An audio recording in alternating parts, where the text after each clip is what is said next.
Now, you'll notice that I keep saying the word avoid. For a while, that's what I did. I didn't face my problems straight on. I kind of just circled around it. Anything that seemed to make my anxiety or depression worse, I tried to stay away from. I eventually found a therapist that worked very well with me. Her name was Ahuva, and she was very, very sweet, young girl. And she didn't seem like all of these other doctors who just was taking a patient. She seemed like she genuinely cared about me. When I first started therapy with her, I was very closed in. I didn't want to talk about my feelings. Anything that was too personal, I would stray away from. She nicely tried explaining to me that if I didn't eventually open up to her, that she wouldn't be able to help me. She said that there was no rush, that all I had to do was take my time, and little by little, I can talk about certain things.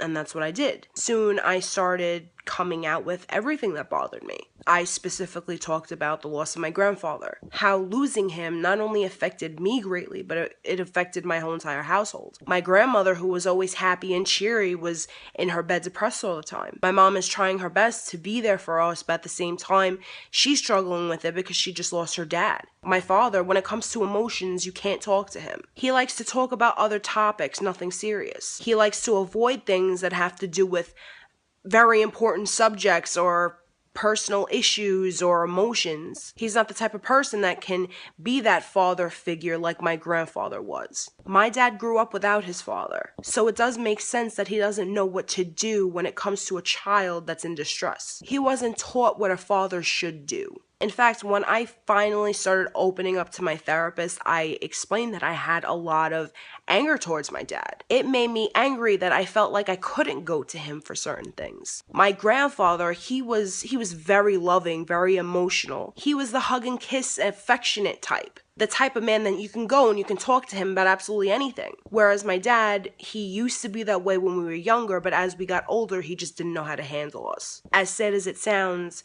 instead of being that affectionate dad, he basically made himself to be, here, you want money for something? Will that make you happy? My dad has also always had serious anger problems. There were a lot of times where we would be afraid to talk to him about certain things or afraid to ask him certain things because he would just get angry, as if every single time we spoke to him, we were annoying him. My grandfather was not like that. So now that he was gone, I'm realizing, why can't my father have been like that? Every single time I went to therapy, my mother was there. But when it came to my dad, it was like fighting tooth and nail to get him there. And my therapist specifically wanted him to start coming to therapy more often when I made clear that I had some problems with him. I even discussed my relationship with my sister. When my grandfather passed away, my sister became more dependent on her friends to make her feel better. And that's not a bad thing. I'm not judging her for that. It just bothered me because me and my sister were always very close, and after he passed, it's kind of like we drifted apart. I felt like my sister didn't want anything to do with me. All she cared about was being with her friends. And if I wanted to hang out with my sister and her friends, she would try to tell me, oh, nobody likes you, nobody wants you around. When truth in the matter is, she just didn't want me around.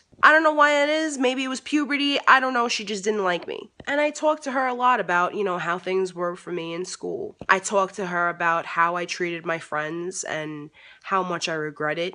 At one point, my therapist even encouraged me to contact my old friends, trying to apologize for what I might have done to them in the past. And I did. I've tried to do that. I did have a couple of friends just slam the door in my face. I did have a few accept my apologies. But even with the people that forgave me, so much time had already passed. A lot has happened, a lot has changed within the past couple of years. Some of them actually did want to try on the friendship, whereas others were kind of like, okay, I forgive you, let's move on with our lives. I've noticed that the people that I tried to continue a friendship with after they forgave me, it just wasn't the same. And I had to realize that sometimes people are only in your life for a certain amount of time. There are times even now where I go on social media and I'll try to add one of my old friends to see if they'd respond or not. And if they deny me, oh well, I guess I tried. My therapist wanted me to work on my relationship with my dad, but I'm going to be honest with you, it didn't really go anywhere. Kind of just stayed the same. Little by little, my grandmother started to feel a little better. She tried to pull herself together and be a little happier, at least for me and my siblings. But she was never the same after losing my grandfather. Everyone knew that she was just counting down the days to be with him again.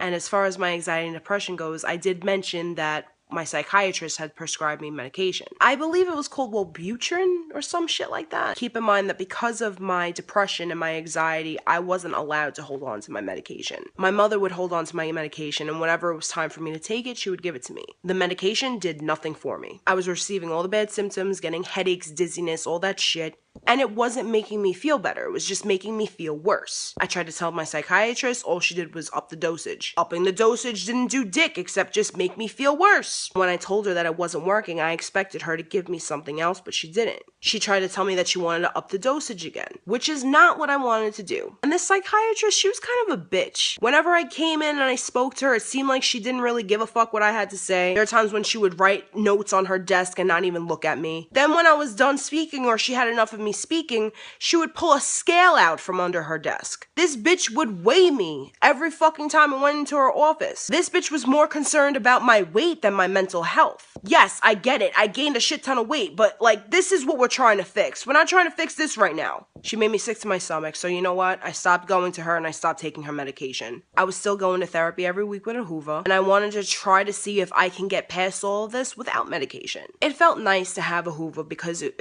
finally gave me the opportunity to have someone to speak to. An outside party that can give me solid advice and actually cared about what I had to say. Eventually, after finally having someone to talk to and having someone who was really trying to help me get past my anxiety, I got a little better. I started taking baby steps to fix my life. I would go out, I would try to make a friend or two, and soon I started to feel better enough to say I want to try to go back to school. Now, the high school that I chose was the High School of Telecommunications. It was in Bay Ridge, and I thought it was very fancy. At the time, I remember calling it a castle.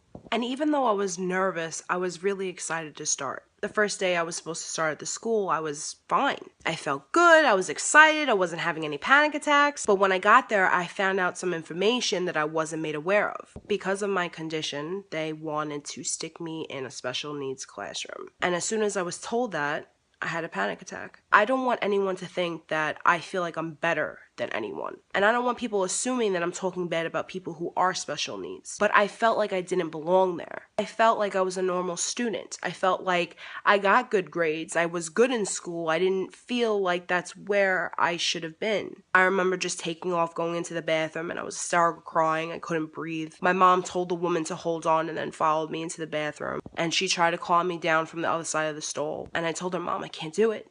And it killed me that I couldn't just swallow my pride. I didn't want people thinking that I was special needs because I knew I wasn't special needs. I told myself if they can't put me in a regular classroom, I can't be at this school. And that was it. Telecom was out the window.